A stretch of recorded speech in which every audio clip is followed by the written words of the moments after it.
Bonjour et bienvenue à cette liturgie de la parole du 28 avril 2021. Liturgie présentée aujourd'hui par Jacinthe Lavoie et Patrice Paquin. Sur deux textes, en ce jour où on fête aussi Louis-Marie Grignon de Montfort. Deux textes, celui des Actes des Apôtres qui parle comment l'Esprit, au cœur de la prière de la communauté, désigne des personnes qui vont continuer à annoncer le ressuscité. L'autre texte, celui de Saint Jean, insiste sur la communion entre Jésus et le Père et l'ordre que le Père prend, c'est-à-dire il passe par Jésus pour nous annoncer justement sa présence. Et aujourd'hui, ça continue à travers des témoins comme celle et celui qui vous présente cette méditation. Je termine par ces mots. L'ordre du Père est vie éternelle pour tous les croyants. C'est cette parole que Jésus apporte au monde comme l'appel permanent de Dieu aux hommes et aux femmes que nous sommes. Continuez à rester fidèles à cet appel, à le laisser vous déranger. Bon temps de méditation, bon accueil, à bientôt. Bonjour, je m'appelle Jacinthe Lavoie. Et moi, Patrice Paquin. Bienvenue à cette célébration de la parole. Aujourd'hui, c'est la fête de Saint Louis-Marie Grignon de Montfort. Ce prêtre était un prédicateur des missions paroissiales dans l'ouest de la France, auteur universellement connu par ses écrits sur Marie, la sagesse et la croix. Montfort compte une descendance spirituelle nombreuse. Les filles de la sagesse, les pères et les frères Montfortin et les frères de Saint-Gabriel. Beaucoup d'autres groupes religieux s'inspirent aussi de son message. Il est mort prématurément en 1616. Pour nous aider à entrer en célébration, écoutons ce beau chant d'entrée.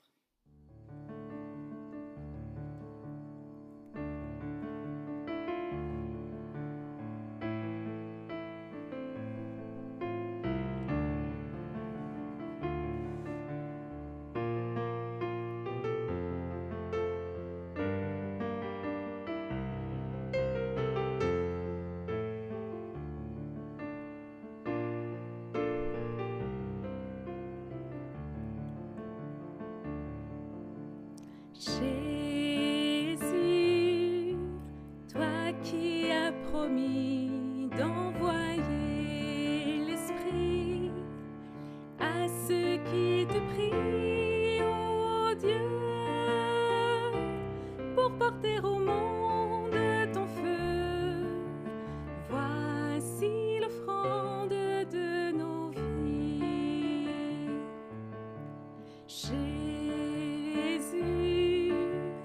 Toi qui as promis d'envoyer l'Esprit à ceux qui te prient, ô Dieu, pour porter au monde ton feu, voici l'offrande de nos vies. Jésus,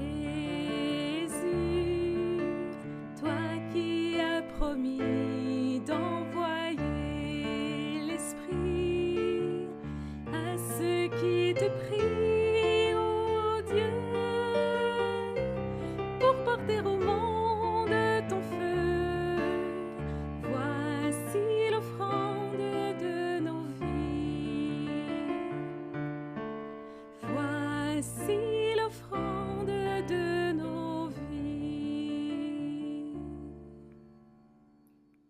Posons sur nous le signe qui rassemble tous les chrétiens, c'est-à-dire le signe de la croix. Au nom du Père et du Fils et du Saint-Esprit.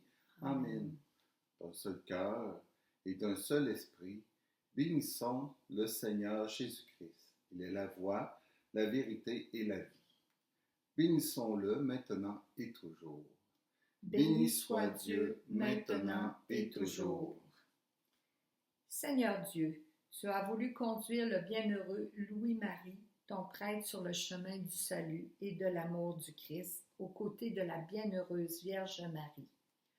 Donne-nous à son exemple de méditer les mystères de ton amour et de travailler sans relâche à bâtir ton Église. Par Jésus-Christ, ton Fils, notre Seigneur. Amen. Nous verrons dans la première lecture d'aujourd'hui que la parole de Dieu est féconde et se multiplie. C'est l'Esprit qui ouvre la voie et agit par l'entremise des disciples, tout comme derrière Jésus, il y avait le Père. Dans l'Évangile, Jésus nous révèle qu'il est la lumière, qu'il n'est pas venu pour juger le monde, mais pour le sauver. Toutes ces révélations viennent de son Père. Lecture du livre des Actes des Apôtres. En ces jours-là, la parole de Dieu était féconde et se multipliait. Barnabé et Saul, une fois leur service accompli en faveur de Jérusalem, s'en retournèrent à Antioche en prenant avec eux Jean surnommé Marc. Or, il y avait dans l'Église qui était à Antioche des prophètes et des hommes chargés d'enseigner. Barnabé, Siméon appelé le Noir, Lucius de Cyrène, Manaën, compagnon d'enfance d'Hérode le tétrarque, et Saul. Un jour qu'ils célébraient le culte du Seigneur et qu'ils jeûnaient, l'Esprit Saint leur dit « Mettez à part pour moi Barnabé et Saul en vue de l'œuvre à laquelle je les ai appelés. » Alors, après avoir jeûné et prié et leur avoir imposé les mains, ils les laissèrent partir. Eux donc, envoyés par le Saint-Esprit, descendirent à Séleucie et de là s'embarquèrent pour Chypre. Arrivés à Salamine, ils annonçaient la parole de Dieu dans les synagogues des Juifs. Ils avaient Jean-Marc comme auxiliaire. Parole du Seigneur. Nous rendons grâce à Dieu. Écoutons maintenant le psaume et l'acclamation à l'Évangile qui seront chantés. Que les peuples, Dieu, te rendent grâce, qu'ils te rendent grâce tous ensemble. Que Dieu nous prenne en grâce et nous bénisse, que son visage s'illumine pour nous, et ton chemin sera connu sur la terre, ton salut parmi toutes les nations. Que les peuples, Dieu, te rendent grâce, qu'ils te rendent grâce tous ensemble. Que les nations chantent leur joie, car tu gouvernes le monde avec justice. Tu gouvernes les peuples avec droiture. Sur la terre, tu conduis les nations. Que les peuples, Dieu, te rendent grâce, qu'ils te rendent grâce tous ensemble. La terre a donné son fruit, Dieu, notre Dieu, nous bénit. Que Dieu nous bénisse et que la terre tout entière l'adore. Que les peuples, Dieu, te rendent grâce, qu'ils te rendent grâce tous ensemble.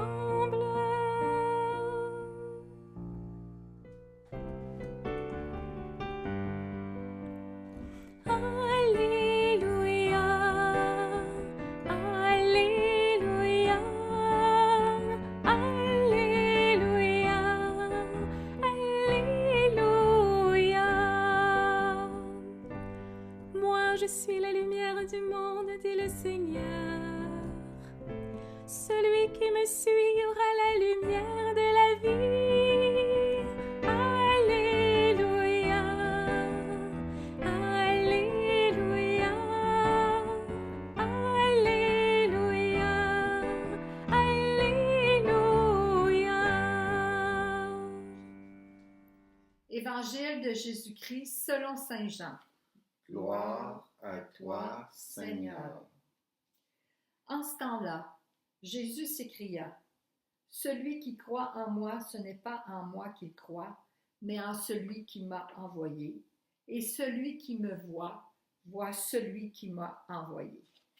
Moi qui suis la lumière, je suis venu dans le monde pour que celui qui croit en moi ne demeure pas dans les ténèbres. Si quelqu'un entend mes paroles et n'y reste pas fidèle, moi je ne le juge pas, car je ne suis pas venu juger le monde, mais le sauver. Celui qui me rejette et n'accueille pas mes paroles aura pour le juger la parole que j'ai prononcée. C'est elle qui le jugera au dernier jour, car ce n'est pas de ma propre initiative que j'ai parlé. Le Père lui-même qui m'a envoyé m'a donné son commandement sur ce que je dois dire et déclarer, et je sais que son commandement est vie éternelle. Dieu, ce que je le déclare comme le Père me l'a dit. Acclamons la parole de Dieu. Louange à toi, Seigneur Jésus. J'aime beaucoup le texte choisi pour la liturgie lors des semaines suivant la fête de Pâques. Ce que j'apprécie le plus, c'est qu'il nous plonge dans la lecture des textes du livre des Actes des Apôtres. Donc, nous pouvons suivre les péripéties des premières communautés chrétiennes. Beaucoup d'experts considèrent ce livre comme l'évangile de l'Esprit, car partout vous trouverez l'Esprit à l'œuvre pour faire grandir, pour faire croître son Église. C'est habité de l'Esprit et guidé par ce dernier que les disciples osent parler et agir au nom du Christ. Le texte des Actes des Apôtres d'aujourd'hui veut nous démontrer comment l'Esprit Saint intervient lorsque les gens sont rassemblés au nom du Christ. Il intervient au moment de la célébration du culte. Il rejoint le cœur des gens pour leur faire comprendre de mettre à part Barnabé et Saul, pour qu'ils accomplissent la mission qu'il a prévue pour eux. Nous voyons ici que les disciples ont compris que ce n'était pas leur mission, mais bien celle de l'Esprit. Barnabé et Saul sont les instruments choisis par Dieu pour aller annoncer la bonne nouvelle aux gens afin qu'ils deviennent des disciples du Christ. Tout au long du livre des Actes des Apôtres, nous pouvons constater que ce n'est pas Paul qui agit, mais le Christ qui agit en lui. Paul se laisse guider par l'Esprit Saint. Il collabore à la mission de l'Esprit en allant aux endroits où il l'envoie et se laisse inspirer par les paroles que lui souffle l'Esprit. Dans le texte de l'Évangile d'aujourd'hui, Jésus fait de même. Il nous dit que ce n'est pas de sa propre initiative qu'il a parlé. Il nous dit que ce qu'il déclare, il le déclare comme le Père lui a dit. Jésus est en constante communion avec son Père grâce à l'Esprit Saint. Il agit et parle en continuelle communion avec son Père dans le but de nous révéler son Père. Qui a vu et entendu Jésus a vu et entendu le Père. Jésus aussi était sous la mouvance de l'Esprit Saint. Quelle force est l'Esprit Saint! Dans le temps des premières communautés chrétiennes, leurs adversaires ont voulu les détruire à jamais en les persécutant à Jérusalem. Qu'est-il arrivé? Comme on dit, ils se sont tirés dans le pied. Poussés par l'Esprit Saint, les disciples se sont dispersés partout dans les régions avoisinantes en y annonçant la bonne nouvelle, en y faisant de nouveaux disciples et en y créant de nouvelles communautés chrétiennes. De nombreuses églises ont vu jour dans le Moyen-Orient, tout en se rendant jusqu'à Rome. Les Juifs du temps ont perdu la bataille. Tranquillement, avec espérance et remplis de l'Esprit Saint, la nouvelle Église de Jésus-Christ sera proclamée l'Église d'État de l'Empire romain. On ne peut contrer l'action de l'Esprit Saint. J'aime voir ce souffle de l'Esprit se transporter dans les pays lointains jusqu'en terre d'Amérique. Plus précisément, j'aime lire les biographies de Marie de l'Incarnation, de Marguerite Bourgeois et Jeanne Mance et de tous les missionnaires qui ont entendu l'appel de l'Esprit Saint à venir évangéliser la Nouvelle-France, le Québec. C'est ce même esprit qui a agi dans l'histoire des premières communautés chrétiennes, qui a invité ces gens à venir bâtir notre Église en ce coin de terre de l'Amérique du Nord. Le Christ nous ayant annoncé qu'il serait avec nous jusqu'à la fin des temps, j'ose croire qu'il est encore parmi nous aujourd'hui. Même si l'Église semble perdre son souffle, je suis convaincu du contraire. Comme Paul n'a pas choisi les endroits où aller et les initiatives à réaliser, je crois qu'il essaie de nous envoyer vers des chemins inconnus. Cherchons-nous à lui résister, à vouloir nous imposer notre propre Église? Avons-nous oublié que nous étions des serviteurs de la mission et non ceux qui ont reçu la mission? Soyez sans crainte, malgré les soubresauts de notre Église. Celle-ci trouvera un nouveau chemin, car l'Esprit Saint gagne toujours. Pour savoir ce que Dieu nous demande, il est important de revêtir le manteau de l'humilité, de se reconnaître serviteur et de se mettre à l'écoute de l'Esprit Saint pour entendre ce qu'il attend de nous. Sur ce, je vous souhaite de développer le goût de la lecture des Écritures et de prendre des temps de silence en présence du Christ. Amen.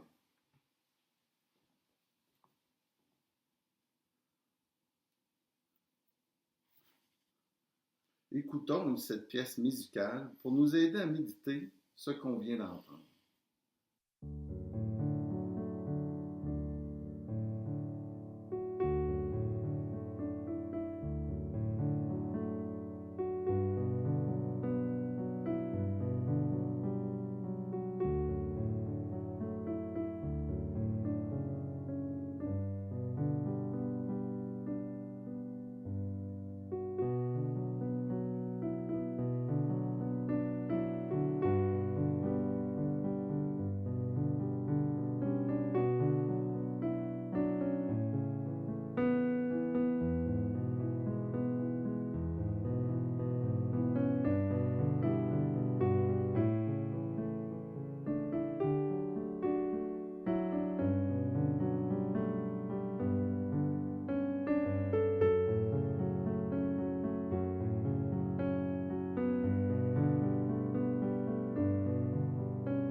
Prière universelle.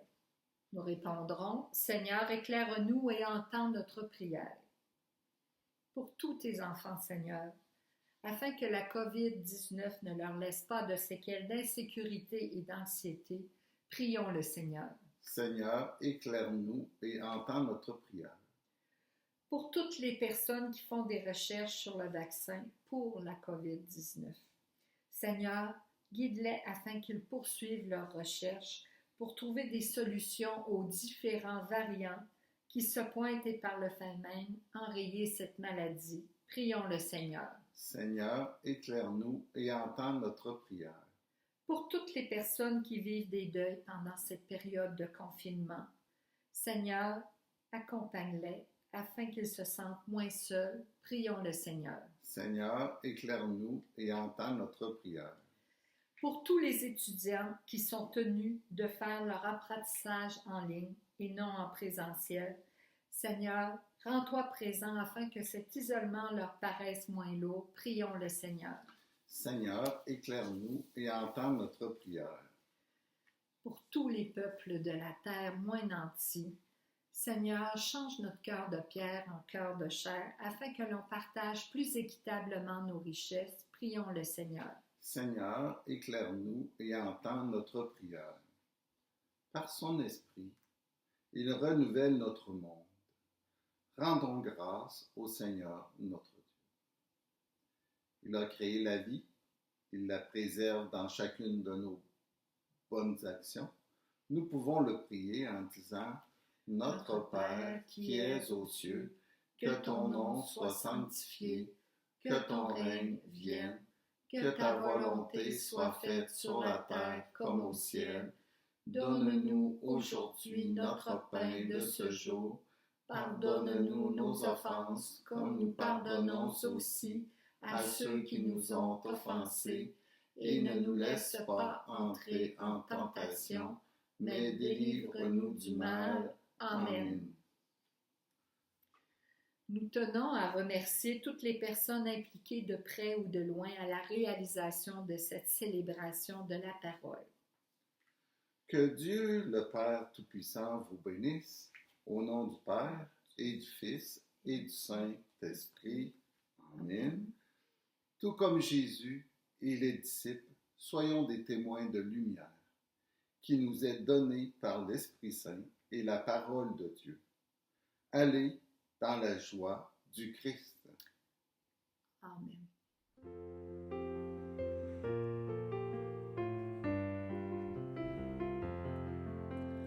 Louange à toi, ô Christ, berger de ton Église.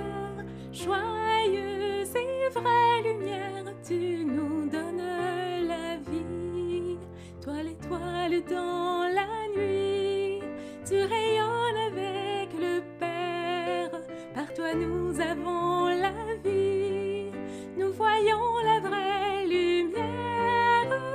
Louange à toi, ô Christ, berger de ton Église. Joyeuse et vraie lumière, tu nous donnes la vie. Envoie ton esprit d'amour, fais briller sur nous ta face.